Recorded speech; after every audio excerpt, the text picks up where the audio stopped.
A day in my life as a putot nga bayi nga naabot sa UAE pero kumbati.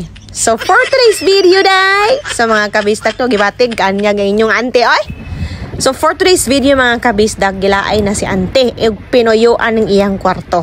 So katong sa una mga kabisdak nga nagtrabaho pa kog panimalay, sige lang kog puyo og bahay, no? Hindi talaga ako makalabas-labas.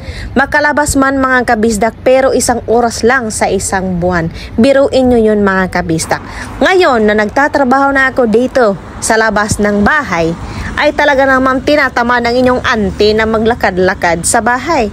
So for today's video, manglaag tayo, no? Pupunta tayo sa dagat dito sa UAE. So etong araw na ito guys, no? Day off ni ante. Tapos, hindi na-upload ni ante kasi tinapulan si ante, tinamad si ante na mag-voice over, mag-upload ng video na ito kasi pagkahaba-haba ba naman guys. So ngayon, ito yung daan papuntang Corniche na tinatawag nila or sa dagat. Diba guys, nagbo-bloom yung mga bulaklak kasi nga guys, winter season pa ito. So mag-isang taon na guys, this year, na in-upload ni ante ang video niya ito. Pero okay ra kasi may ma-upload na tayo. Bahala na anong year, anong oras, basta may upload tayo kay Daddy Meta. Yan ang importante. So dito guys, bago tayo makapunta ng mismong dagat dito banda, meron dyang family park na kung saan pwede kayong mag-relax, mag-banding at mag-gathering. So dito guys, ayan, kalapad-lapad ng daanan guys. No, wag kayo talagang tumawid pag nakapula kasi siguradong teorok kayo sa mga sasakyan na pagkabilis-bilis na tumakbo. So ito pala yung view ng Corniche Beach mga kabisdak. Beach! So mga kabisdak, limpyo kaayo ring dapitan, no? Lami jud kaayo siya.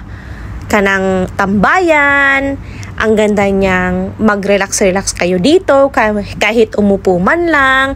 Meron din silang mga activities tulad ng mga bike na rentahan nyo para instead na maglakad, magbabike-bike kayo. So ako naman guys, dito nagdala talaga ako ng upuan guys kasi napapagod ang inyong ante. So mag 30 plus na inyong ante, matanda na medyo, kaya magdala talaga ng upuan. So dito banda guys ay napaka-relaxing talaga guys. Kahit uupo-upo ka dyan, maglalakad-lakad ka dyan, talagang alam mo yun, pag nasa dagat ka talagang marerelax yung utak mo guys. So dito ang iniisip ko guys, ang view na makukuha ko na maganda. Kasi I really love sunset na mag-upo ka dyan, yung i-unwind mo yung utak mo, i-restart mo yung utak mo kasi nga 'di ba naloloka na na-stress na sa mga trabaho, sa mga problema sa sarili, problema sa Pilipinas. Dito ibuhagay mo ang iyong mga problema.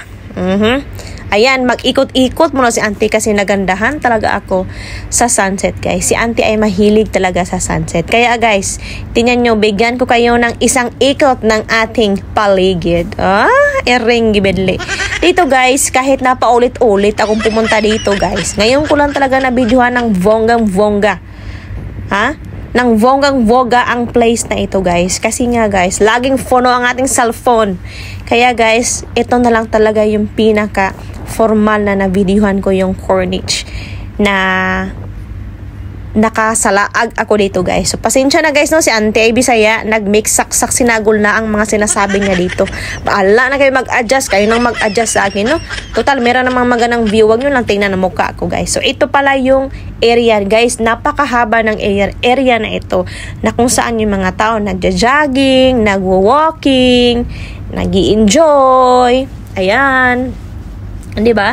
Ang ganda ng panahon guys. Bihira lang umulan dito guys dito sa gitnang silangan kasi nga disyerto dito guys. So sa isang taon, isa o dalawang beses lang umulan, no? Hindi pa talaga yung ulan na natural guys. Minsan guys, nagpapaulan lang yung gobyerno dito guys para naman ma-feel namin na may ulan dito guys. So ayan.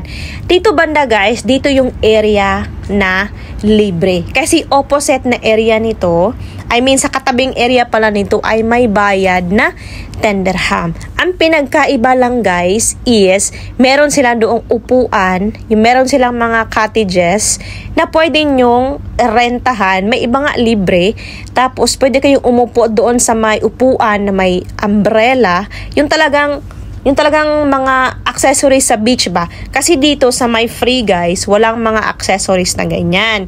Pero lang itong isang tindahan ng surfing. Ayan, dyan, pwede kayong magrenta, mag-surf kayo dyan sa loob. Kasi, ano lang yan siya, artificial na wave na kunwari dagat. Kasi dito guys, walang wave na ganyan. Kasi nga guys, man-made ang dagat na ito. So, hindi siya natural tulad ng sa atin sa Pilipinas. So, ayan guys, white sand naman yung ating sand. O, diba? Apakalawak. Dito, minsan mga naglalaro ng soccer, naglalaro ng cricket, yung mga residente dito or yung mga tourist, mga ganyan. So, napakalapad guys. Talagang kung gaano kalaki ang problema mo guys, no? Dito mo talaga ibuhagay lahat ang problema mo guys. So, ayan guys, nakahanap na ng spot si auntie. O, diba? Nagdala si auntie ng bangko niya guys. O, hindi ba halata guys na mahilig si auntie sa Feng na color? Ha? O, diba? Feng din ang vag guys. Feng ang vag. Tapos guys, ang dinala ni auntie na alam mo yung para sa picnic, guys, bedsheet. Iyan guys na hindi ko na ginagamit. Bakit? Anong pakialam nila, di ba? Mag-enjoy lang ako, umupo lang ako din para may sahig naman ako na upuan. Hindi ako nakaupo sa balas or sa sand. Kaya guys, nagdala si auntie ng ganyan. Kaliwalay ko anong makikita ng tao, anong maisip ng tao. At least nag-enjoy ako guys ng sarili ko kasi hindi ako pumunta dito para sa kanila. Char lang guys. So, mga kabisdak, ayan, nagsimula ng mag-walking si auntie ng konti lang guys, no? Tingin-tingin mo na, feeling kaayo. Siyempre guys, namnamin ko na tong araw na ito guys. Kasi ito talaga yung pinaka-hinihintay ko na araw na makapag-unwind, makapag-relax, kahit man lang mag-isa. So si auntie, may partner ako sa buhay. Kaso nga lang, may trabaho si uncle. Kaya hindi siya makasama sa akin. Kaya ako na lang mag-isa. Nagsabi naman ako ni uncle na, uncle, magpunta ako dito kasi nga gusto kong maaliw yung aking sarili. Oy! Kahit malang hindi mabaliw, basta maaliw. Wag na lang po sanang mabaliw guys kasi apakahirap. So ganyan kalapad ang Corniche. Meron pa talaga yan doon sa dulo guys. Meron din dito sa Pikas dulo guys. So ayan. Iniisip ko dyan yung ating mga utang. Joke lang guys. Oy, may mga utang man tayo pero slight lang guys. Iniisip ko dyan kung ano kaya yung maging future ko. Kung magtatagal ba ako dito sa abroad. Iniisip ko din yung mga magulang ko na nasa langit na. Iniisip ko yung mga gagawin ko. Nagpipray din ako na Lord, guide me, protect me. Kasi mag-isa lang ako dito sa abroad. Kahit na wala akong family, mayaman naman ako sa kaibigan. Kahit nag-iisa, 2, 3, pero totoo sila sa akin. So, dito sa abroad guys, ang daming struggles sa buhay ko. No? Hindi ko lang pinapaalam sa family ko kasi ayaw ko silang mag-alala. Kasi ayaw ko silang yung iiyak para sa akin, mag-alala para sa akin. Of course guys, hindi madali, no? Pero carry bells lang yan. So guys, may baon pala si ante. Oh, tingnan nyo ang baon ni ante, no? Ha? Tingnan nyo. May dala tayong saging, may dala tayong kamote, meron tayong Bear Brand guys. Hindi mawala ang Bear Brand. Kahit anumang gatas dito sa abroad guys, Bear Brand pa rin ang number 1. Plus kape. Ayan. Pinutos ni ante ang kape niya guys. Para naman makatipid. Ako lang yata dito ang nagpadagat, no? Ang pumunta ng dagat na imbis magpalamig kasi nga mainit. Hindi naman masyadong mainit kasi nga medyo may pagka-winter pa ito ng slight lang. Kasi itong panahon na to, malapit na rin matatapos yung winter. Kaya nagkape si auntie guys kasi mahilig si auntie sa kape. Pero ngayon, bawasan ko na guys. So, kasi lagi tayong nininervyos guys. Na walang dahilan, di ba? O ayan, may sarili ding ininit tubig si auntie. Of course, ano ba naman kung wala ka namang Paano na yung kape mo kung walang ininit, di ba? Alangan naman kumuha ka sa dagat. Malamig ang dagat, bayot! So, alam nyo ba mga kabisdak na for magsi 7 years, magi 8 years na ako dito sa UAE. No, hindi pa talaga ako nakaligo ng dagat dito. Tinikman ko lang guys, ang dagat maalat siya. Pero hindi pa talaga ako nakaligo ng literal nagsuswimming talaga mga kabistak. So, hanggang ngayon, 2025, hindi pa rin ako nakaligo ng dagat dito. May plano ako pero hanggang plano lang, yung hanggang papel lang ba? Yung walang paa. Hoy, ang sarap ng saging, guys, no? Ang ating sauce ay, alam mo ba yun, kung naranasan nyo, no? Thumbs up! Shout out sa mga nakaranas ng sauce, ng patis, ay toyo, na may mantika, na may suka, at mga isawsaw ang ating saging. O, diba? Apakasarap niyan, guys, no? So, kaway-kaway sa mga nakaranas nito, lalong-lalo na sa mga taga-probinsya. Ito lang yung, alam mo yung kung sa Bisaya pa, lagot mon, na sa tuwing walang bigas kami, nung mga sa unang panahon, sa probinsya, ito yung lagi naming meron na pamalit sa bigas kung walang bigas. Oy, nahulog na shot! Pero kain pa rin. Oy, lami man kayo. No, ito lang yung pagkain na hindi ko talaga ipagpapalit sa anumang pagkain dito sa UAE. Kasi, Pilipino tayo. Kahit saang mang sulok tayong mundo na nasuksok tayo dyan, maghahanap at maghahanap pa rin tayo, guys, ng ating pagkain. Diba? Ayan, sarap na sarap si auntie sa kape, guys. Ang nakaka-challenge dito, guys, no, pag isa ka talagang content creator, gusto mo talagang ibahagi yung buhay mo, no, mag-isa ka lang, guys, para kang minsan iniisip nila, hala, navavaliw na tong babae na to, oy, kay ganyan, kaliwali, wala akong pakialam. Ang sa akin lang is, maipakita ko sa inyo na ganito yung mga enjoyment ko dito. Hindi man siya social, pero free, 'di ba?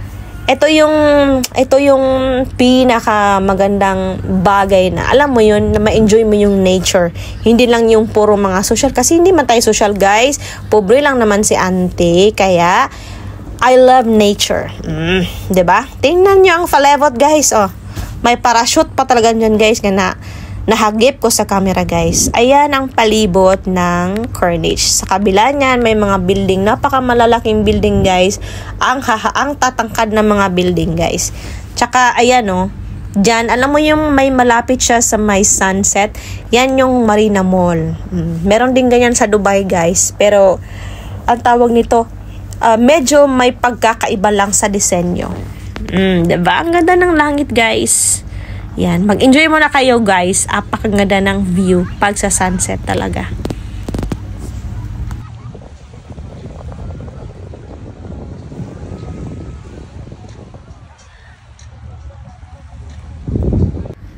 Og diring dapita, guys, gikutasan ako bines over. Galakaw-lakaw ko sa balas. So, naglakad-lakad tayo sa balas, guys. Hanggang sa makarating sa tubig. Yung paa ko lang po ang nakakaligo ng tubig. Pero buong katawan ko, hindi ko pa talaga na-experience ang maligo, ang mag-swimming dito sa Corniche Beach. So, guys, feel ko ang sarap-sarap maligo, guys, no? Pero, iniisip ko man, oy, na mas ma-enjoy man pag may ako kasama. Pag yung may ka ba, kasabog-sabogan ng tubig. Ayan. So guys, parang nainip naman si auntie, guys. O mahaba-haba man ang panahon ko dito. 2 hours or 3 hours ay ata ako dito, guys. So, it's time to go home now. So, naglipit na ako, guys, ng aking mga baon kasi kakainin ko pa yan mamaya sa aking dinner. Oy! Magtipid-tipid tayo dito banda, guys, kasi pizza di peligro na ng panahon na yan. So, ibalik natin sa bag, guys. No, hakutin ang dapat hakutin. Tapos, iligpit na ang dapat iligpit, guys. So, for today's video, na-enjoy si ante. Na-unwind yung utak niya, guys. Sa dami ba naman ang iniisip, stress at problema. Only natures with the God's grace can heal these things no? Bilang isang OFW, hindi madali. Oy, kaya magtigom kayo guys. Wag puro lagi ibigay ng bigay. Kasi hindi tayo magtatagal dito. Walang forever dito sa abroad, 'di ba? Kailangan din nating mag-settle down, magpahinga ang ating mga sarili guys. Kasi tatanda din tayo. Kaya mas maigi nang mag-ipon sa sarili natin kasi hindi lahat ng panahon may pera tayo at may opportunity. Kaya maigi nang mag-save sa ating sarili. Kasi hindi natin alam, no? Kung yung mga tinutulungan natin ay tutulong din sa atin. Kaya yan ang laging itatak natin sa utak, mga ka-OFW. Magtipid, mag-save, mag-ipon para sa sarili. Para hindi tayo maging pulubi sa darating na panahon. Okay? So si auntie ay okay na. Nanuwa na ang utak, kaya uuwi na si auntie. So guys, maraming salamat sa inyong panunood. Naway, na-unwind din yung mga sarili nyo, yung mga utak nyo na nakita nyo yung sunset at yung dagat, no? So maraming salamat sa mga sumuporta sa atin. Mag-ingat po lagi at God bless!